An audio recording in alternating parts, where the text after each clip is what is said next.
artistic journey. So I, in high school, was a competitive cross-country runner and a musician. But when I got to Stanford, I couldn't keep a gym schedule with my roommate. And so we decided to take dance classes in order to have to be somewhere and have to go to class. And then it was one of my dance teachers who encouraged me to take an audition my freshman year. And that started my journey into dance. And so I studied dance. I switched from pre-business to drama with a focus in dance, which my parents were thrilled about. And then I went to grad school in dance. I danced for a year between undergrad and grad school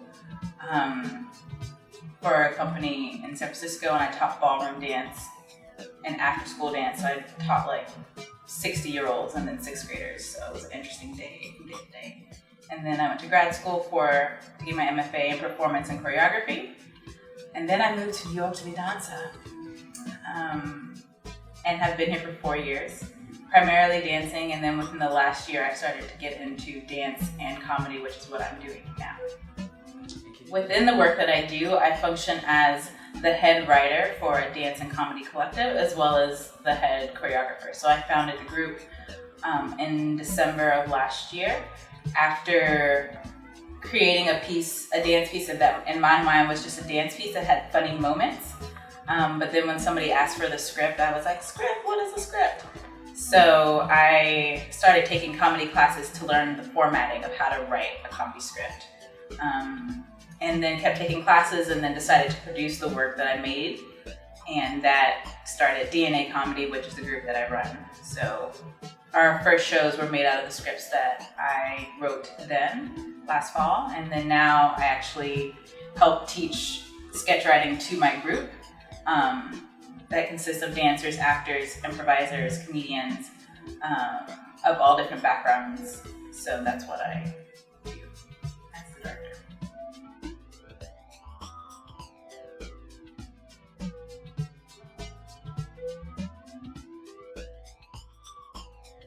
I think art is a good way for me to filter my experiences that I have in the world, and then also to analyze it. Because I think when you're making art, or when I'm watching somebody else's art, it's my way of saying, how do they see the world? I think art is a good way to look at how people see the world, because everybody's going to make different types of art, even if in the same medium, and it has to do with their personal vision and their personal lens. So making art helps me figure out, how do I see the world? What do I think is important? What do I think is not addressed? And that's coming from my own lens. And then when I experience art from other people, it also gives me a reflection of how they view the world. I create art because I think it's, for me, the best way to communicate my thoughts and ideas into the world. So art has been a vehicle for me to comment on social issues, to express my own personal story. And I find that it's also the only time in my life that all the different people that I know sit in a room together. So when I have a show, my friends who are in law or finance or med school, or my artist friends, they typically roll in different circles in New York City. But when I have a show, they all sit together in an audience. And discussion is a big part of my work, so I always have a discussion after the show.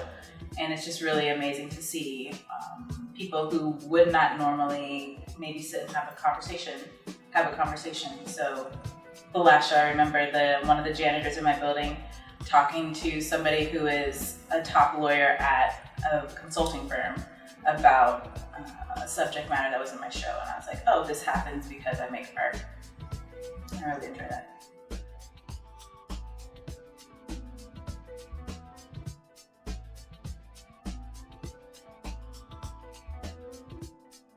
Typical day. So we rehearse on Sundays and Wednesdays. I'm fortunate enough to live in artist housing in New York City. So I live in a live workspace, and I rehearse in the first floor of my building in a theater, which is where we're shooting this video right now. So typically I spend a lot of time planning rehearsal, because we only have 3 hours to often rehearse the dances and rehearse the sketches. We We spend time warming up, getting into character, getting into our bodies, and often sometimes talking about the subject matter of the work.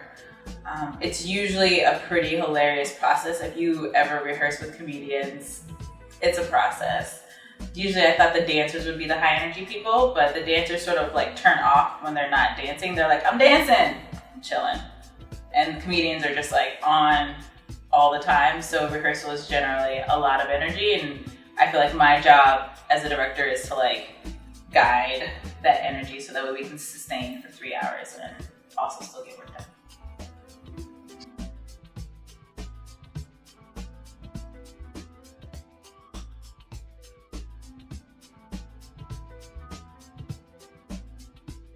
I think I would say to not be worried about being good at something.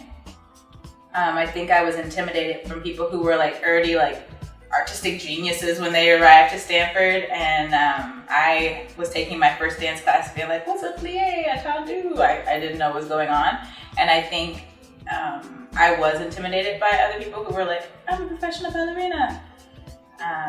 But if I had let that intimidation keep me from exploring the art form, I wouldn't be where I am now. So I would say to my younger Stanford self, I would say now's the time to try things. Now's the time to explore different modes of art, and it's okay that you're not good at it. You may not be good at it for a while, and that's just part of the journey. And enjoy it.